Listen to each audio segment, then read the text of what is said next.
Hello दोस्तों, आज की इस वीडियो में हम देखेंगे टॉप 10 चेंजेस मेड बाय भारतीय न्याय संहिता। जो बीएनएस है जिसने आईपीसी को रिप्लेस कर दिया, उसमें जो 10 नए चेंजेस हैं, जो इंपॉर्टेंट चेंजेस हैं, वो हम इस वीडियो में देखेंगे। तो पहले हम देख लेते हैं टेबल ऑफ कंटेंट, कितने चेंजेस हुए हैं उसको बाद में हम विस्तार से पढ़ेंगे। ठीक है, पहला है community service has been added, punishment for mob lynching add कर दिया इन्होंने, new offence of organise crime add किया इन्होंने, new offence of petty organise crime add किया है, new offence of terrorist act add कर दिया, चेंज कर दी पनिशमेंट किसकी, हिट एंड रन केस की। उसके अलावा सेडिशन ऑफेंस को हटा के इन्होंने 152 ऐड कर दिया, उसमें वर्ड ऐड कर दिए पर्पजली नोइंगली, वो देखेंगे हम। इसके अलावा जो इन्होंने ऐड किया, mere possession of fake currency notes are no more punishable. ठीक है, इस नेक्स्ट जो चेंज है वो है इन्होंने थेफ्ट की डेफिनेशन को एक्सपेंड कर दिया। इसमें जो मूवेबल प्रॉपर्टी की डेफिनेशन होती थी उसमें इंटेंजिबल प्रॉपर्टी को भी, टेंजिबल और इंटेंजिबल दोनों को इंक्लूड कर दिया, वो हम देखेंगे अभी। इसके अलावा इसमें जो ऐड किया इन्होंने वो स्नैचिंग ऐड कर दिया। स्नैचिंग पे ऐसा कोई ऑफेंस आईपीसी में नहीं था, लेकिन भारतीय न्याय संहिता की सेक्शन 304 में इन्होंने स्नैचिंग को भी ऐड कर दिया। तो आप देख लेते हैं पहला चेंज। सबसे पहला चेंज जो है वो है community service. Community service has been included in BNS as a punishment for the first time for petty offences।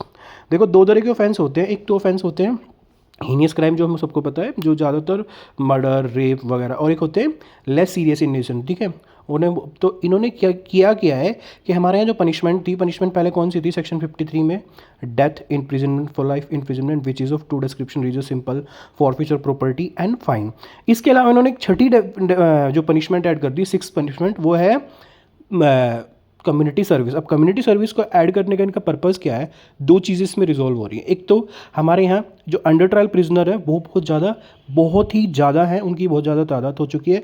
तो अगर हम छोटे छोटे ऑफेंसेस में भी प्रिजनर को जेल में डाल रहे हैं तो अंडर ट्रायल प्रिजनर बढ़ते जा रहे हैं। इस पर बहुत बार, जैसे हुसैन आरा खातून हमने देखा होगा, बहुत बार सुप्रीम कोर्ट और हाई कोर्ट ने इस पर कमेंट भी किया हुआ है। तो इसी चीज़ को प्रोविजन उन्होंने ऐड कर दिया कि हम क्या कर रहे हैं, नई पनिशमेंट ऐड कर दे रहे हैं भारतीय न्याय संहिता में, जिसे हम बोल देते हैं कम्युनिटी सर्विस। कम्युनिटी सर्विस क्या होगा कि ऐसी कोई सर्विस जिससे कम्युनिटी या सोसाइटी को कोई ना कोई इफेक्ट, कोई ना कोई फ़ायदा हो, और जो ऑफेंडर है जिसने कोई ऑफेंस किया है वो उसको सोसाइटी को सर्व करे और अपने अपराध से अपने जो पनिशमेंट से कुछ सीखे। ठीक है, उसके बाद है punishment for mob lynching. Punishment for mob lynching की मैं बात करूँ तो अगर आपने देखा होगा आईपीसी में एक ऑफेंस था, पनिशमेंट मर्डर थी 302 में। इसमें जो भारतीय न्याय संहिता में पनिशमेंट ऑफ मर्डर है 103 में, तो लेकिन 103 में इन्होंने एक क्लोज आर ऐड कर दी और उसमें पनिशमेंट किसकी ऐड कर दी, पनिशमेंट फॉर मॉब लिंचिंग। अब मॉब लिंचिंग क्या होगी कि जब एक भीड़ इकट्ठी होकर किसी को मार देती है, किसी की हत्या कर देती है, किसी के अगेंस्ट में कोई भी उसके इंजरी कर देती है, तो सारे का सारा मॉब लिंचिंग में आ जाता है। ठीक है, तो इसी को अब इन्होंने इस पनिशमेंट को ऐड कर दिया है सेक्शन 103 सब क्लोज 2 ऑफ भारतीय न्याय संहिता में। ये नया प्रोविजन है, पहले ये प्रोविजन नहीं था, जिसमें हमने देख भी रहा है ग्रुप ऑफ 5 और मोर पर्सन जब किसी का मर्डर कर देते हैं, रेस, कैस्ट, ये सब कर देता है, तो उसको बोल देते हैं मॉब लिंचिंग, और इसको इन्होंने ऐड कर दिया। थर्ड चीज़ जो इन्होंने ऐड किया है वो है new offence of organise crime. अब ये बहुत इंपॉर्टेंट होने वाला है, इस पर बहुत क्वेश्चन आएंगे, बहुत ज़रूरी टॉपिक है। ऑर्गेनाइज क्राइम क्या होता है कि ऑर्गेनाइज क्राइम बेसिकली कि जब इसको बेसिकली देख लेते हैं कि सेक्शन 11 में ये ऐड कर दिया है new offence of organise crime. There was no offence of organise crime और punishment for it in IPC. Hitherto organise crime is defined and punishable in state law such as Maharashtra control law. BNS is new provision dealing with organise crime. अब organise crime होता क्या वो हम देख लेते हैं। तो ऑर्गेनाइज क्राइम है the following are the ingredient of organized crime: continuing unlawful assembly, it is any continuing unlawful assembly including kidnapping, robbery, vehicle theft, extortion, land grabbing, contract economy, ये सारे के सारे बिल्कुल होते हैं। लेकिन ऑर्गेनाइज क्राइम होएगा क्या कि जब कोई इंडिविजुअल या ग्रुप ऑफ इंडिविजुअल ऑर्गेनाइज तरीके से ये सारे ऑफेंस कर रहा है। तो पहले ऐसा कुछ नहीं था, पहले क्या था कि ज़्यादातर ये अनलॉफुल असेंबली में चला जाता। अभी क्या है, ऑर्गेनाइज क्राइम की कैटेगरी को इन्होंने ऐड कर दिया और बोल दिया कि आप क्या कर रहे हो, आप लगातार एक ऐसा क्राइम करे जा रहे हो और एक पर्टिकुलर वे में आप एक क्राइम करते जा रहे हो, तो इसको हम बोल देंगे ऑर्गेनाइज क्राइम। क्योंकि अगर आप लगातार चोरी कर रहे हो और लगातार मर्डर करते जा रहे हो तो इसका मतलब आपने एक ऑर्गेनाइज वे में एक क्राइम को किया है। तो इस डेफिनेशन को इन्होंने ऑर्गेनाइज क्राइम में ऐड कर दिया। एक जो चीज़ इन्होंने ऐड की है वो की है, सेकंड जो चीज़ है इसके बाद वो ऐड की है पैटी ऑर्गेनाइज क्राइम, छोटे ऑर्गेनाइज क्राइम। तो ऑर्गेनाइज क्राइम बेसिक क्या होता है कि आप ऑर्गेनाइज वे में, एक पर्टिकुलर ऑर्गेनाइज वे में कोई भी ऑफेंस करते जा रहे हो। पैटी ऑर्गेनाइज क्राइम क्या होगा, section 112 of BNS is new provision, there is no such provision in IPC. Section 112 provide definition of petty organise crime, whoever being a member of group or gang either singly or jointly commit any act of theft, snatching, cheating, unauthorized selling of ticket, unauthorise betting और gambling, selling of, तो ये सारे के सारे petty organise crime होंगे। Petty organise crime क्या होगा, तो जो पहले ऑफेंस थे वो थे हीनियस क्राइम, ये लेस सीरियस इन नेचर है, इसलिए इसके लिए पर्टिकुलर उन्होंने डेफिनेशन पर्टिकुलर सेक्शन ऐड कर दिया है 112 में। तो सेक्शन 111 में था ऑर्गेनाइज क्राइम और सेक्शन 112 में है पैटी ऑर्गेनाइज क्राइम। दो तरीके के ये ऑफेंस इन्होंने ऐड कर दिया और ये बहुत ही ज़्यादा ज़रूरी है, ज़रूरी होने वाला है, क्योंकि इन्होंने अनलॉफुल असेंबली के साथ साथ ये ऑर्गेनाइज क्राइम भी ऐड कर दिया। उसके अलावा जो है definition of terrorist act, section 113 provide as under whoever does any act with the intent to threaten और likely to threaten the unity, integrity, sovereignty, security और इकोनॉमिक सिक्योरिटी। तो बेसिकली अल्टीमेटली है क्या कि आप किसी भी तरीके से डायरेक्ट इनडायरेक्ट जब इंडिया की सॉवरेनिटी, इंटीग्रिटी, इन सबको आप हिट कर रहे हो तो आपकी वो एक्ट फॉलो हो जाएगी किसमें, टेररिस्ट एक्ट में। तो जो टेररिस्ट एक्ट है ये भारतीय न्याय संहिता में एक नया प्रोविजन ऐड हुआ है, ऐसा कोई प्रोविजन आईपीसी में नहीं था, तो टेररिस्ट एक्ट को इन्होंने ऐड कर दिया है सेक्शन 113 ऑफ भारतीय न्याय संहिता में। ठीक है, तो ऐसी कोई भी आप अनलॉफुल एक्टिविटी कर रहे हो जो इंडिया की सॉवरेनिटी, इंटीग्रिटी वगैरह को हिट कर रही है, तो उस कंडीशन में आपकी जो एक्ट है वो आ जाएगी टेररिस्ट एक्ट में।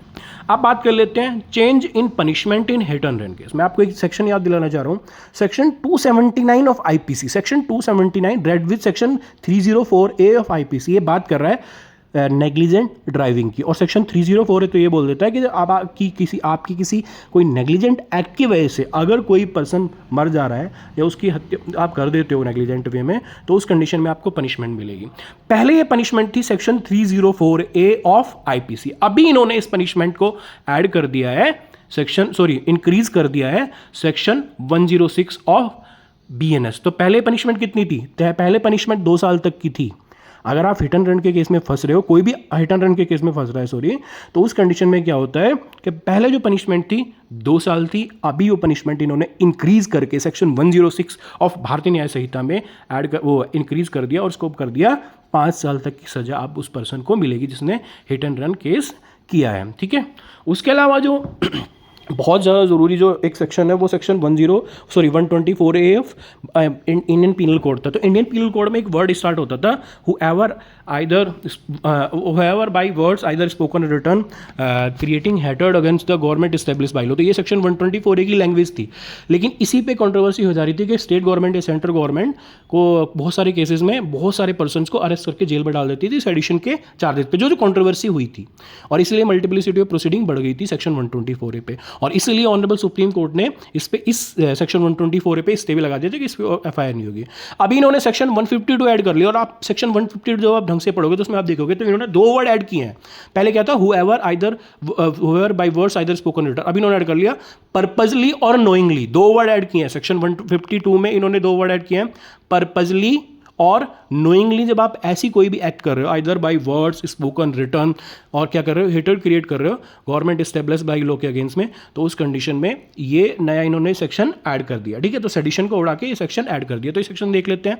Section 152 of BNS provide that whoever purposely और knowingly by words either spoken or written or by sign or by visible representation or by electronic communication or by use of financial means or otherwise excite or attempt to excite secession, armed rebellion और subversive activities encourage feeling of separatist activity. तो ऐसी कोई भी आप activity कर रहे हो जो गवर्नमेंट स्टेब्लिश बाय लॉ है उसके अगेंस्ट में आप कर रहे हो और क्रिएट कर रहे हो, तो उस कंडीशन में पहले जो सेक्शन 124 गवर्नमेंट लगा देती थी, तो अभी क्या हुआ, उसको रिप्लेस करके इन्होंने 152 ऐड कर दिया। तो अभी अगर प्रोसिक्यूशन प्रूव करेगा तो 2 चीज़ें प्रूव करेगा, वो करेगा पर्पजली और नोइंगली आप ऐसी कोई भी एक्टिविटी कर रहे हो आइदर बाय वर्ड, स्पोकन और रिटन, जिससे हेटर्ड क्रिएट हो रहा है किसके अगेंस्ट में, गवर्नमेंट एस्टेब्लिश बाय लॉ के अगेंस्ट में, स्टेट के अगेंस्ट में, सेंटर के अगेंस्ट में। तो आप ऐसी कोई भी एक्टिविटी करोगे तो प्रोसिक्यूशन को ये चीज प्रूव करनी पड़ेगी। ऐसा कोई वर्ड सेक्शन 124A में नहीं था। ठीक है, इसके अलावा जो नेक्स्ट है वो हम देख लेते हैं, mere possession of fake currency notes is no more punishable. Section 242 of IPC has been amended and introduce as section 178 in BNS to protect the public who are merely in position of forged और counterfeit currency. तो ये है क्या section? तो basically ये बोलता है कि अगर आपके पास फेक काउंटरफिटिंग करेंसी है और आपको पता ही नहीं है कि आपका फेक, तो पहले क्या होता था, सेक्शन 250-44 बोलता था कि मेरे पोजीशन ऑफ फेक करेंसी या काउंटरफिट नोट्स में आपको पनिशमेंट मिल जाएगी। लेकिन नहीं, सेक्शन 178 ने एक चीज़ ऐड कर दिया कि भैया इंटेंशन ज़रूरी है। दो चीज़ें ज़रूरी होती है, आईपीसी में पहले होती थी, जो आप बीएनएस में हो जाएंगी, एक्टस रियोस और मेंस रिया। जब हमारी मेंस रिया ही नहीं है, जब हमें पता ही नहीं है कि हमारी पोजीशन में जो नोट्स है वो फेक करेंसी नोट है, तो आप हमको पनिश कैसे कर सकते हैं? इसी चीज़ को सेक्शन 242 को अमेंड करके इन्होंने जो नया प्रोविजन ऐड कर दिया है 178 में, उसमें बोल दिया mere possession of fake currency note is no more punishable. Next जो प्रोविज़न है वो है थेफ्ट। थेफ्ट की डेफिनेशन को हम देखते हैं, इन्होंने बढ़ा दिया। पहले क्या होता था, देखो थेफ्ट की अगर हम बात करें तो थेफ्ट की डेफिनेशन मूवेबल प्रॉपर्टी सेक्शन 22 अगर आप आईपीसी पढ़ोगे तो उसमें, क्योंकि सब्जेक्ट मैटर जो थेफ्ट का होता है हमेशा मूवेबल प्रॉपर्टी का होता है, मूवेबल प्रॉपर्टी होता है, इमूवेबल प्रॉपर्टी हो ही नहीं सकता, वो एक्सटॉर्शन में हो सकता है लेकिन थेफ्ट में तो नहीं हो सकता। तो थेफ्ट का सब्जेक्ट मैटर, लेकिन सब्जेक्ट मैटर की हम बात करें तो उसमें एक वर्ड दिया हुआ है corporal movable property, corporeal movable property. तो दो तरह की प्रॉपर्टी होती है, tangible property, intangible property. Tangible property की बात करें तो ऐसी प्रॉपर्टी जिसको हम टच कर सकते हैं, देख कर सकते हैं, जैसे फैन हो गया या मोबाइल है या कोई भी चीज़ है, कार है, तो ये टेंजिबल प्रॉपर्टी है। इन्होंने डेफिनेशन एक्सपेंड करके बढ़ा दी और बोल दिया कि अभी इंटेंजिबल प्रॉपर्टी, जैसे अगर हम बात करें इंटेंजिबल प्रॉपर्टी क्या हो सकती है, कॉपीराइट है, पेटेंट है। अगर आप कोई पायरेटेड मूवी भी आप बना रहे हो, पायरेटेड कर दे रहे हो उस मूवी को, उसकी सीडी आपके पास है, कोई भी कॉपीराइट है, उसका इन्फ्रिंजमेंट कर रहे हो, तो ये भी अब थेफ्ट की डेफिनेशन में आएगा। तो इन्होंने थेफ्ट की डेफिनेशन को एक्सपेंड कर दिया। उन्होंने बोल दिया कि corporeal as well as incorporeal दोनों प्रॉपर्टी, टेंजिबल और इंटेंजिबल प्रॉपर्टी, आप कोई भी अगर चीज़ कर रहे हो, कोई भी इसकी चीज़ की चोरी कर रहे हो, तो वो भारतीय न्याय संहिता की थेफ्ट की डेफिनेशन में जाएगा, पहले ऐसा नहीं था। उसके अलावा इन्होंने एक नया ऑफेंस ऐड किया, इसे बोलते हैं स्नैचिंग। स्नैचिंग इन्होंने ऐड कर दिया, the theft is snatching if in order to commit theft the offender suddenly or quickly or forcibly seizes or secures or grabs or takes away from any person or from his possession any movable property.